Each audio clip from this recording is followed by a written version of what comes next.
నమస్తే అండి. నా పేరు డాక్టర్ రజా, ఎండి హోమియోపతి. గత 15 సంవత్సరాలుగా నక్కల్లోడ్ విజయవాడలో అన్ని దీర్ఘకాలిక మరియు స్వల్పకాలిక వ్యాధులకి అత్యాధునిక హోమియోపతి ట్రీట్మెంట్ జీసీఎస్ మెథడాలజీ ద్వారా ఆధునిక హోమియో వైద్య సేవలు అందిస్తున్నామండి. సో ఈరోజు మనం డిస్కస్ చేసుకోే టాపిక్ ఏంటంటే నోటిపూత, మౌత్ అల్సర్స్. సో నోట్లో వచ్చే అల్సర్స్ ఎలా ఉంటాయి, ఏంటి వాటి వ్యాధి లక్షణాలు ఎలా ఉంటాయి, ఏ వయసులో వారికి మౌత్ అల్సర్స్ అనేవి చాలా ఎక్కువగా కనిపిస్తూ ఉంటాయి, వచ్చిన తర్వాత హోమియోపతి ట్రీట్మెంట్ అనేది ఎలా ఉంటుంది అనేది నేను ఈ వీడియోలో చెప్పదలుచుకున్నానండి.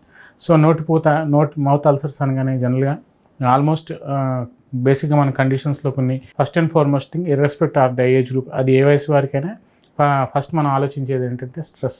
ఏదైనా విపరీతమైన మానసిక ఒత్తిడి, ఏదైనా బాగా ఎక్కువ స్ట్రెస్ ఉన్న వాళ్ళకి, ఏదైనా ఎక్కువ ఆలోచనలో ఉన్న వాళ్ళకి, ఏదైనా ఇన్సెక్యూరిటీ ఫీలింగ్స్ కానీ, ఏదైనా emotional stress, emotionals related disorders అంటే మానసిక సమస్యలు, మానసిక రుగ్మతలు ఉన్న వాళ్ళలో ఈ మౌత్ అల్సర్స్ అనేవి కామన్గా కనిపిస్తుంటాయి. దాంతోపాటు వైటమిన్ B12 డెఫిషియన్సీ, ఏదైనా ఈ వైటమిన్ B12 డెఫిషియన్సీ కానీ, లేదంటే ఐరన్ డెఫిషియన్సీ కానీ, లేదంటే బ్లడ్లో హిమోగ్లోబిన్ పర్సెంటేజెస్ తగ్గిన వాళ్ళలో కానీ, లేదంటే బాగా ఎనిమిక్గా ఉన్న వాళ్ళల్లో ఈ మౌత్ అల్సర్స్ అనేవి ఫస్ట్ అండ్ ఫార్మోస్ట్ థింగ్గా మనకి కనిపిస్తూ ఉంటాయి. సో ఈ అల్సర్స్ అనేవి చాలా రకాలు. దీంట్లో కొంతమందికి స్ట్రెస్ అల్సర్స్ అంటూ ఉంటాం, లేదంటే కొంతమందికి అల్సర్స్ లోపల నోటి లోపల భాగాన్ని అంటే ఇన్నర్ ఆస్పెక్ట్ ఆఫ్ ద చీక్స్లో అల్సర్స్ వచ్చి దాంట్లో నుంచి బ్లీడ్ అవుతూ ఉంటాయి. కొంతమందికి రక్తం అనేది బ్లీడింగ్ అవుతూ ఉంటుంది. సో దీన్ని మనం బ్లీడింగ్ అల్సర్స్ అంటూ ఉంటాం. ఏదైనా గ్యాస్ట్రోఇంటెస్టైనల్ జీర్ణకోశ సంబంధిత వ్యాధులు అంటే ఏదైనా లోపల మనకి గ్యాస్ట్రోఇంటెస్టైనల్ డిస్టర్బెన్సెస్ ఉన్నా, లేదంటే మలబద్ధకం ఉన్నా, ఇలా old age people above 50-60 years వాళ్ళలో కాన్స్టిపేషన్ అనేది చాలా ఫ్రీక్వెంట్గా ఒక డే టు డే ప్రాబ్లమ్గా చూస్తూ ఉంటాం మనం కామన్గా హౌసెస్లో కూడా. సో ఈ వేళల్లో కూడా ఈ మౌత్ అల్సర్స్ అనేవి కనిపిస్తూ ఉంటాయి. సో ఏదో ఫస్ట్ అండ్ ఫార్మోస్ట్ థింగ్ ఏంటంటే మౌత్ అల్సర్ ఉంది అంటే, జనరల్గా నోటిపోతుంది అంటే, ఇలా దానికి ఉండే ఆస్పెక్ట్స్లో ప్రీ ఎగ్జిస్టింగ్ కండిషన్స్ ఏమున్నాయి అంటే అది స్ట్రెస్ రిలేటెడా, లేదంటే ఏమన్నా వైటమిన్ B12 డెఫిషియన్సీ రిలేటెడా, లేదంటే ఆ ఇండివిజువల్ ఏమైనా ఎనిమిక్గా ఉన్నాడా, లేదంటే ఇతర కోమార్బిడిటీస్ అంటే ఏదైనా ప్రీ ఎగ్జిస్టింగ్ క్రానిక్ ఇల్నెస్ అనే కండిషన్స్ అంటే ఏదైనా మొండి దీర్ఘకాలిక వ్యాధులు ఏమైనా ఉన్నాయా, లేదంటే జీర్ణకోశ సంబంధిత వ్యాధులు ఏమైనా ఉన్నాయా.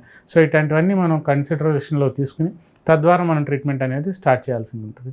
సో దీంట్లో మనకి ఫస్ట్ అండ్ ఫార్మోస్ట్ థింగ్, దీంట్లో మనకి ఒక 3 to 4 రెమెడీస్ కామన్గా డే టు డే ప్రాక్టీస్లో ఈ మౌత్ అల్సర్స్కి మనం రెగ్యులర్గా depending upon the condition of the patient మనం 30 పొటెన్సియా 200 పొటెన్సియా అనేది చూసుకుని మనం ట్రీట్మెంట్ అనేది హోమియోపతి ట్రీట్మెంట్ అనేది స్టార్ట్ చేస్తూ ఉంటాం. సో దీంట్లో మనకి ఫస్ట్ అండ్ ఫార్మోస్ట్ థింగ్ ఏంటంటే బొరాక్స్ అని, నైట్రిక్ యాసిడ్ అని, ఆర్సనిక్ ఆల్బమ్ అని, బ్రైనోనియా అని. సో ఇట్లా పేషెంట్ చెప్పే వ్యాధి లక్షణాలు బట్టి మనం ఏ పొటెన్సీ ఎంత పొటెన్సీలో ఏ మెడిసిన్ ఇవ్వాలి అనేది మనం చూసుకుంటూ ఉంటాం. సో దీంట్లో నైట్రిక్ యాసిడ్ ఫర్ ఎగ్జాంపుల్ మనం తీసుకుంటే ఎసిడికమ్ నైట్రికమ్ అని చెప్తూ ఉంటాం. దీంట్లో మనకి పేషెంట్ బాగా అఫెన్సివ్ డిశ్చార్జెస్, బాగా ఒక రకమైన స్ట్రింజీ అఫెన్సివ్ డిశ్చార్జెస్, ఒక రకమైన నీసు వాసన అనేది మనకి ఆ ఇండివిజువల్లో మనకి కనిపిస్తూ ఉంటుంది. వాష్రూమ్కి వెళ్ళి వచ్చిన తర్వాత కూడా ఒక రకమైన అఫెన్సివ్ యూరినేషన్, బాగా చిక్కగా యూరిన్ పాస్ చేయడం కానీ, లేదంటే బాగా అఫెన్సివ్, బాగా ఒక రకమైన వాసన అంటే నెక్స్ట్ ఎవరైనా వాష్రూమ్కి వెళ్తే ఒక రకమైన ఇన్కన్వీనియంట్ స్మెల్, అఫెన్సివ్ ఓడర్ అనేది మనకి కనిపిస్తూ ఉంటుంది. సో దాంతోపాటు మనకి ఈ అల్సర్స్ ఉంటే బ్లీడింగ్ అల్సర్స్ నుంచి బ్లడ్ అంటే బ్లీడ్ అవుతూ ఉంటాయి ఇన్నర్ ఆస్పెక్ట్స్ ఆఫ్ ద చీక్స్లో. సో ఇట్లా రకరకాల అల్సర్స్ మనకి ఎస్పెషల్లీగా మన నోటిపోత గురించి మాట్లాడుకుంటున్నాం కాబట్టి, సో ఇట్లాంటి కంప్లైంట్స్ అంటే నైట్రిక్ యాసిడ్ ఉంటే మనకి అఫెన్సివ్ ఓడర్ కానీ, అఫెన్సివ్ డిశ్చార్జెస్ కానీ, లేదంటే offensive urination associated with internal ulcers ఏమైనా అప్టెస్ అల్సర్స్ ఉంటే అట్లాంటప్పుడు మనం నైట్రిక్ యాసిడికమ్ అంటే అది 30 పొటెన్సీ ఇవ్వాలా 200 పొటెన్సీ ఇవ్వాలనేది మనం డిసైడ్ చేసి మెడిసిన్ ఇస్తూ ఉంటామండి. దాంతోపాటు బొరాక్స్ చిన్నపిల్లల్లో వచ్చే అల్సర్స్ అంటే చిన్నపిల్లల్లో వచ్చే నోటిపోత అంటే below the age group of 13 to 15 years లోపు వచ్చే పిల్లలకి నోటిపోతతో కొంతమంది బాధపడుతూ ఉంటారు. పెదాల పైన చిన్న అల్సర్స్ లాగా నంజుపొక్కుల్లాగా వస్తూ ఉంటాయి. సో వీళ్ళల్లో ఏంటంటే ఏదైనా ఇంటర్నల్ పారాసైటిక్ ఇన్ఫెస్టేషన్స్, ఏదైనా నులిపురుగులు కానీ, లేదంటే తీసుకున్న ఫుడ్ అనేది సరిగ్గా, తీసుకున్న ఆహారం అనేది సరిగ్గా డైజెస్ట్ అవ్వకపోవడం కానీ, రెగ్యులర్గా మోషన్కి వెళ్ళే అలవాటు అనేది కొంతమంది పిల్లల్లో ఉండదు. ఇట్లాంటి పిల్లల్లో కూడా మనకి ఇట్లాంటి అల్సర్స్ అనేవి మనకి కనిపిస్తూ ఉంటాయి. సో ఇట్లాంటి కండిషన్స్లో కూడా మనం బొరాక్స్ అనే మెడిసిన్ ఇస్తూ ఉంటాం. దాంతోపాటు లైకోపోడియం అని, సల్ఫర్ అని. సో ఇట్లా రకరకాల కాన్స్టిట్యూషనల్ వైజ్ పేషెంట్ చెప్పే కంప్లైంట్స్ బట్టి, పేషెంట్ చెప్పే వాళ్ళకి ఫిజికల్ కంప్లైంట్స్ బట్టి, వాళ్ళకి ఏమైనా స్ట్రెస్ అల్సర్స్, కొంతమందికి ఇతర హెల్త్ కండిషన్స్ అనేవి వాళ్ళలో కనిపించవు. Just only stress related problem ఉంటుంది. ఒక రకమైన ఇన్సెక్యూర్డ్ ఫీలింగ్ కానీ, ఒక రకమైన నెగ్లెక్టెడ్ ఫీలింగ్ కానీ, ఏదో ఒక రకమైన తెలియని ఆందోళన కానీ, ఒక రకమైన యాంగ్జైటీ కొంతమందిలో ఇండివిజువల్స్లో మనకు కనిపిస్తూ ఉంటాయి. సమ్ సైకోసోమాటిక్ డిస్టర్బెన్సెస్ కొంతమందిలో ఉంటాయి.